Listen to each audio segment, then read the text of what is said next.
Welcome back, everyone, to Keepers of Our Republic, a weekly podcast by the nonpartisan nonprofit Keep Our Republic. If you're watching this on our video feed on YouTube, then you already know that I am not in my usual studio location. This week, I'm here at the University of Washington, where we're attending a 2-day judicial conference, speaking with some of the nation's most preeminent attorneys, former federal judges, and legal scholars about the issues that are affecting the federal judiciary right now. This week at the conference, I had the privilege of speaking with many of the attendees, legal professors, former federal judges, scholars, as well as practicing attorneys, to talk about some of the important issues affecting our federal judiciary. Things like the rule of law, attacks and threats to an independent judiciary, physical attacks on our judges, and how we as a legal community can do better at communicating these important topics to the American public. This week and for the next couple of episodes, I'll be bringing you snippets from those important conversations. If you would like to see these conversations in full, you can check out the links in the description of this episode. And now, let's talk.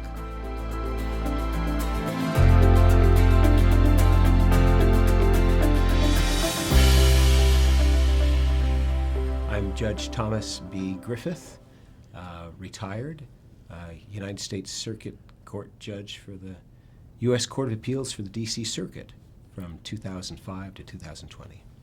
Judge, from your perspective, what are the most significant threats to judicial independence at this moment? The attacks by elected officials on the good faith work of federal judges around the country. Claims that they're partisans in robes or judicial rogues or judicial insurrectionists. These are inaccurate, first of all. Second, they're irresponsible. They erode public trust and confidence in the judiciary. And if we lose trust in our judiciary as a source of impartial justice, we've given away the game. Democracy can't flourish without that trust.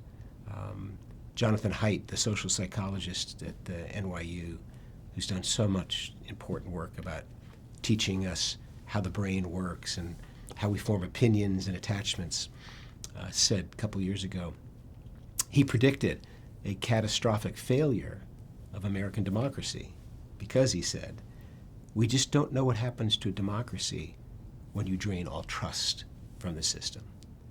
Well, I actually think we do, and it looks like January 6th. If you don't have faith and confidence in our institutions, our democratic institutions, you do wild and dangerous things. So this is a long answer, but so for those politicians who take pot shots at judges and call them partisans in robes, things like that, they may be scoring political points that help them with their base in the next primary election. But they're doing long-term damage to American democracy and to the rule of law. So I think that, to me, that's the most serious problem. Bernice Bowie Donald, Judge, U.S. Court of Appeals for the Sixth Circuit, retired. There are a number of threats that the judiciary is currently facing. One is an erosion of confidence in the courts. The work of the court in many instances is distorted. There is misinformation. There is a lack of understanding. We have not done the role that we should in educating the public about the courts and about the law. Many schools no longer have civic education. And so people are getting their information about the courts from TV and from other places. We also have a situation with misinformation coming from some of the highest levels. And in many instances where there is the loudest voice, that is the one that people hear and they trust the message coming out of there. When that message is incorrect, it results in erosion. There's also issues of judicial security. Judges are under threats at all levels, the federal courts, the state courts, even municipal courts. Individuals oftentimes believe that the courts are not responsive to them, that they do not hear them. They believe that courts are partisan, that in the federal system, they believe that the political party of the appointing judge dictates the outcome of their case. Sometimes they believe that judges are indifferent. Many groups who are marginalized believe that the law disproportionately burdens them without burdening their counterparts who may be more resourced. So those things pose real problems for the judiciary, and I think we have to address that on an ongoing basis, because our republic really depends on strong courts that are viewed as legitimate, that are viewed as inclusive, that are viewed as courts that will hear all comers and decide those issues based on the facts and law. Abdul Kalan, retired judge, now partner at a law firm.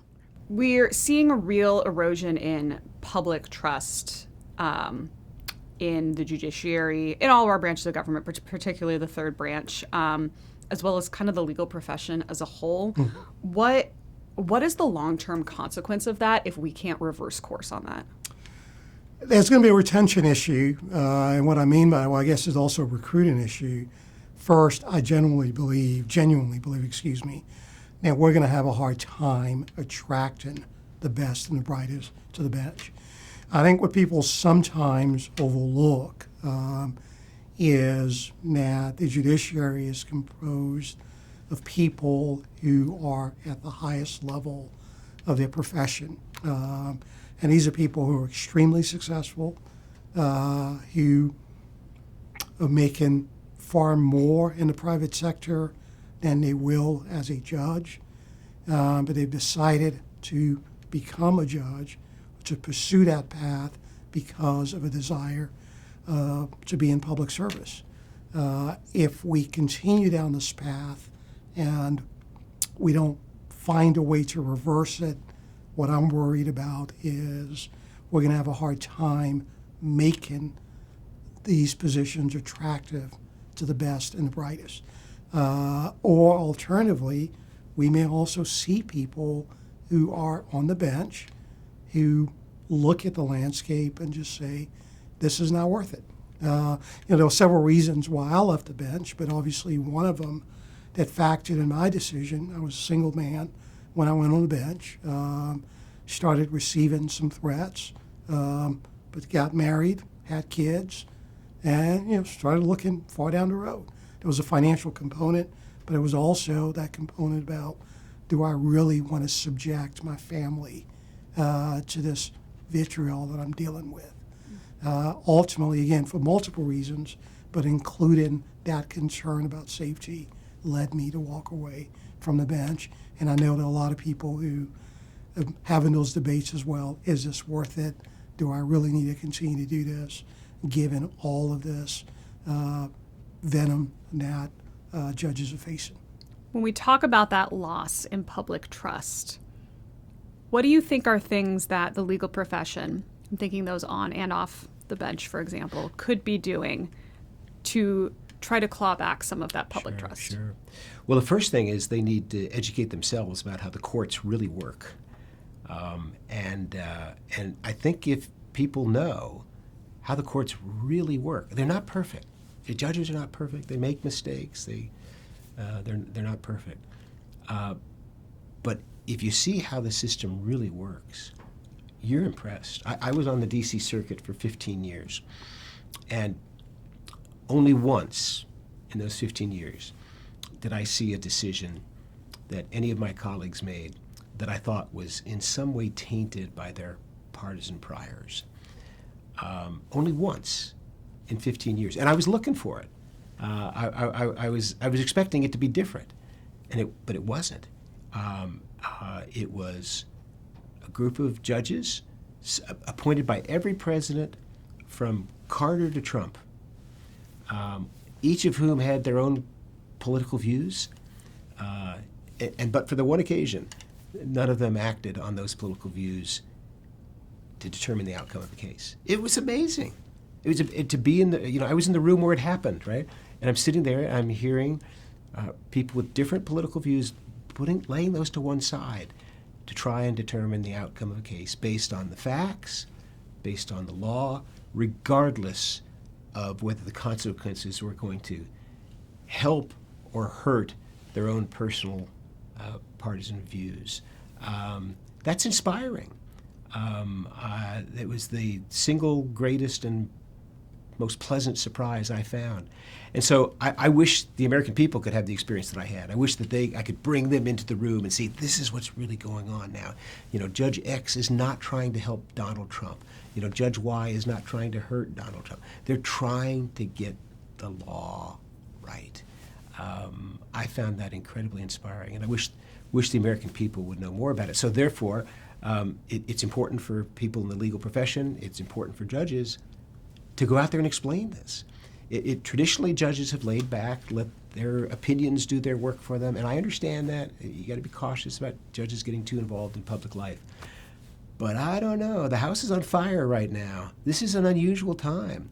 I think it calls for unusual measures, and I cheer those judges who get out and talk about the way the courts work, so that the American people can see how they work, because it really is the crown jewel of our democracy. Not perfect, improvements can be made, but it's not a series of partisans in robes, judges just trying to do politics, wearing a robe and using fancy language. That's not what's going on. Thanks for the opportunity to speak with you today. My name is Paul Grimm. I'm a retired United States District Court judge for the District of Maryland. I served for nearly 26 years, from 1997 until 2022. We have to do two things, and we have to do two simultaneously. They relate to each other. They're complementary, but they're distinct. We have to be reactive, and by that I mean when there is a particularly unfair attack against a judge or the judicial system, to speak out, not in an angry way, but again, generate light, don't generate heat. An example is when a governor attacked a federal judge for a ruling that federal judge made, adhering to established Supreme Court law on the Second Amendment, and declared a bill that had recently been passed by that state legislature, a gun control bill, and invalidated it under established Supreme Court Second Amendment law. The governor attacked as a political operative the judge, and the bar, the Bar Association, and individual lawyers who were respected in the community wrote letters to the editors, did op-eds, put posts out on social media, which defended what the judge did. And ultimately what happened was the governor who made the comments retracted them and apologized. That's an example of a reaction to a specific example of an unfair attack. But we also have to be proactive, because the overwhelming majority of the American public has never been in a courtroom, never served on a jury, never filed a lawsuit or been sued, never served as a juror. And so as a result of it, whatever they know about the courts, they either learned way long ago in a civics class, which they promptly had no contact with, so probably that has faded in the back of their of what's important in their day-to-day activities.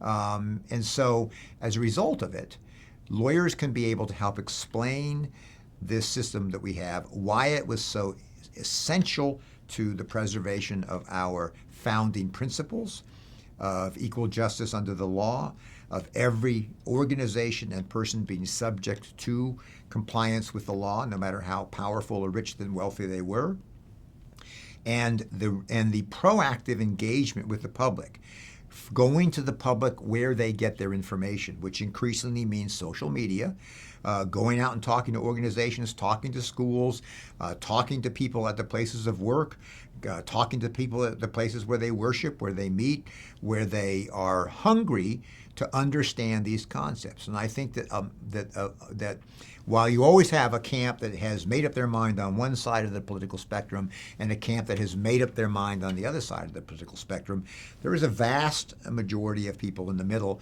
who really just honestly want to be able to decide and need information to be able to do it, and who hunger for a conversation rather than an argument, to be able to understand this system, which is admittedly somewhat complicated, but for a very specific and very important reason. And so what I would like to see happening in the next 2 years is that, and this is a place where every single member of the legal community can find a niche where they can operate. If you don't want to try to be drawn into a debate about whether or not a comment made by an elected official attacking a judge is proper or not proper, because you think that that's radioactive and no matter what you say, it's just going to flare tempers up and it's going to cause more problems than it may benefit, then go out there and find a way to talk about our system, an educational system. Go to a school, invite people into a mock trial so that they can see how the system operates. Write something that is informative about how the system works, that is designed to engage with the public so that they believe that they have some understanding of why this system is so important to them. And here is what lawyers can do. People understand a narrative story. So we hear all about cases in which something happened, and when we learn more about it, it causes us to understand the problem better. So imagine having ordinary individuals, someone whose ability to take care of their family was protected because their contract rights were enforced, and someone that was trying to take action against them that was illegal was prevented from doing so. How the court system helped that person. How someone who was depending upon child support to care for their children and was not getting it and was on the verge of having to be evicted and was worried about whether they could take care of their children, had their ability to do that, to be the parent that they wanted to be because the court enforced that obligation. Have the story about the small business that has 24 employees whose families depend upon their job and who didn't perform a contract and was not being paid, went into court and got a court judgment that ordered that they be paid, ordered the enforcement of that judgment, and gave interest accumulated for the payment that hadn't been made, and saved the ability of that company and the jobs of those individuals. There are hundreds and hundreds and hundreds of examples, day in and day out, of how the state and the federal courts have acted to protect the individual rights, the property rights, the protections of individuals, and our collective rights and liberties. And those stories can be told by the lawyers who participated in the cases that resulted in those good outcomes. We don't hear those stories, and lawyers are particularly able to give them. And if we had 24 examples of that you could put into a small little testimonial, it would go a long way of helping to connect with the American people and helping them to understand about why our court system is so important in their individual life.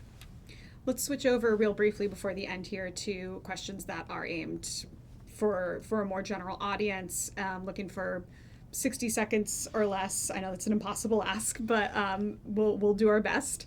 In a short 60 seconds or less, why should Americans care about having an independent judiciary? So what I would say is the reason why you should care is imagine yourself facing something that you never thought that you would face and find yourself going into court. Let's say, for example, that you have a contract with a big corporation, or you have a claim, someone says that you didn't pay a debt and you didn't owe that debt. Maybe somebody had used your personal information and gotten a credit card in your name, and you're a little guy and you're busy, you've got a family, you've got a job, no one has extra spare time, and all of a sudden you're in a dispute with somebody who has power and has authority and has lawyers, and maybe you can't afford a lawyer, and you are brought into this dispute. Let's say, for example, that you get in there and that the lawyer or that the judge who has been assigned the case is worried that if they rule in your favor, even though they believe the law favors that somehow they won't be reelected, or somehow they may be subject to criticism, or somehow they will have their salary reduced, or some kind of consequence will befall them personally. So their personal interest and profession and security is in their mind jeopardized. If they rule the way in which the law and the facts require them to rule, then you would not feel as though you had a fair opportunity to be heard. Because some of the most famous court cases in our nation's history that we say define us as a country and make this country the country that we love and believe is this remarkable experiment in democracy that we want to continue. None of those rights and protections that we cherish could exist without a judiciary that can rule without fear of punishment. That's why when you look at the Declaration of Independence and the colonial leaders who were explaining why they were going to revolt and reject the British government listed their grievances, and among those they listed was that the king had the ability to control the judges and influence their decision in his favor. And one of the ways they could do that was to reduce or to strip the salary of the judge if they ruled in a way that the king didn't like. And those two specific grievances focused on our judicial system are enshrined in Article 3, which says that lifetime tenure upon good order and discipline, and during good behavior is the actual phrase in the Constitution, and the inability to be able to reduce the salary of a judge. If you could imagine a state that says, if judges rule against us, we're going to come in and we're going to cut the judicial salaries by 2/3. So if you rule that way and we're trying to punish you, we're going to take away your salary, or we're going to take away your retirement, or we're going to do something that will affect that, then how confident would you be if you were involved in a dispute with the state, some sort of a tax dispute or a dispute over of eminent domain where they're trying to take your property for a public purpose and they don't want to pay you fair market value? How confident would you be in the ability of that judge to follow the law when you are the aggrieved party, but the party that you are challenging is the one with all the power, all the money, and all the control? You would not feel that that court system was one that would protect your rights and your interests. So the key is that all the liberties and privileges and immunities that we as individuals cherish in this country are subject to deterioration and loss if we don't have a system where when you have an individual that says, now wait a minute, this action by this other party or by this government has wrongly deprived me of some right that I have, has a place to go in there and do that where they will have a fair opportunity to be heard by a judge who is not looking over their shoulder, worried about what the consequences of that decision will be, but rather doing their very best to apply the law and the facts of that case, explaining their decision in a way that is fair and impartial. Fair and impartial. You cannot have fair judges, you cannot have impartial judges if you do not have independent judges. True or false? Judges often decide cases based on their personal opinion or the party of the president that appointed them. Oh, I think that's decidedly false. Why do you think that's false? It's false because let's just take a moment and look. In the current situation that we have now, in the last 16 months, there have been well over 100 cases brought throughout the United States challenging various policies or executive orders of the executive. And as a result of that, when you look at the decisions in which judges have ruled against the administration, you find that judges that were appointed by a Democrat administration and almost exactly an equal number of judges appointed by a Republican administration have ruled the way in which they did. Those numbers would not be the case if it's true that every judge appointed by a Republican president will always vote in favor of what the Republican administration wants, or vice versa. And the statistics just deny that. And when you talk to judges and you realize how they operate, particularly the trial judges, when you see how they have to deal with the procedure that governs how they rule, they are taking amazing precautions against making sure that they've parked their personal beliefs outside the door when they go into the courtroom to be able to hear the case and decide. Yeah, I think lawyers have an obligation to just be ambassadors for the system in general. There's a problem here that we all acknowledge, just a lack of civics education, civics understanding. Lawyers need to do, and bar organizations are doing this. We just need to do more engaging with the public, explaining how the system works, explaining how judges generally render decisions, and more importantly, telling litigants how the system has checks and balances in place. Every matter that came to me, when I was a judge, look, you don't just go in there and do what you want to do. There are guardrails in place. You're bound by the facts before you, and then you're also bound by the law that is tailored to that particular case. So we do have checks and balances in place. The district judge, where the trial courts where I served, none of us liked to be reversed. It's an ego thing. We want to get it right. You may disagree with my decision, but I guarantee you, if you read my opinion, you can see how I got to that decision. I may ultimately be proven by the Court of Appeals, or the Court of Appeals may say that I got it wrong, but I didn't get it wrong because I intentionally wanted to have a certain outcome. I think lawyers have an obligation to explain to people about precedent and just how judges arrive at decision making, how judges are bound by the facts and ultimately by binding precedent. And then more importantly, if you think the judge got it wrong, there is a way to address that, and that is through an appeal and not by attacking the judge. My name is Nancy Gertner. I am a retired federal judge for the District of Massachusetts, now teaching at Harvard Law School. Well, there's a crisis of legitimacy. I recall when I left the bench in 2011, and I recall even then, I would say that whereas in the past the legitimacy of the bench could be assumed, with the media, social media in particular, it can no longer be assumed. It has to be earned. And how does one earn it? And we've been talking about the ways in which one can earn it.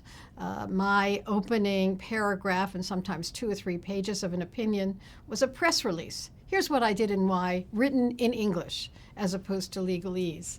And I believe very strongly in cameras in the courtroom. I wasn't able to affect that. So I think there are ways we can communicate better than we have. Really, the assumption used to be you'd put on a robe, you'd speak in, ancient English, and you somehow thought that people would understand, and they do not. I was so consumed with wanting to make sure that everyone understood what I was doing that I recall one time when there was a Spanish defendant, and he had an interpreter.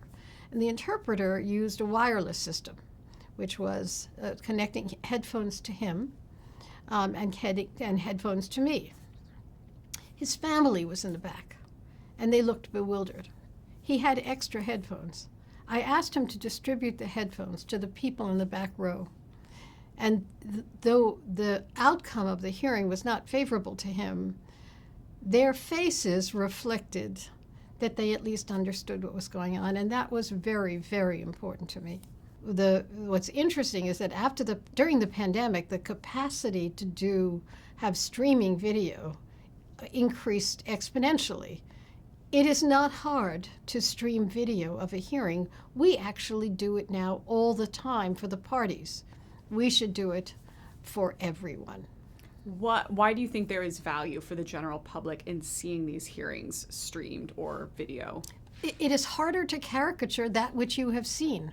It's certainly possible, but it's harder to caricature. You can then see a deliberative proceeding. You can see a judge who's doing everything he or she can to get it right. You can't. Again, I'm not assuming that you can't trash it. You can't edit it. There's no question about it. But I think it is more difficult to do that when you have an actual video. And then if someone wants to trash it, you can show the actual video. Think about what happened with body cameras worn by police. Body cameras worn by police, particularly the cases we saw in Minnesota, have dramatically changed police conduct and dramatically change the way people see the police. So I think that that's an important step towards transparency. One of the proudest things that I have engaged in early in my judgeship was to do just little mock trials. The American Bar Association developed a series of mock trials on things that children could understand. There was the trial of Goldilocks and the Three Bears, or the trial of Pinocchio. And you'd get young children to actually read these roles and help understand the trial process. They really got into it. And some of the children who were too young to actually do the parts, I would put them in a jury box, and we would just try the trial of the century. And they were so engaged, and their parents were just so proud of this. But we have a lot of ways that we can help to educate the public about courts and how the whole court process is fundamental to a strong democracy and to maintaining our republic. Thank you so much for joining Keepers of Our Republic.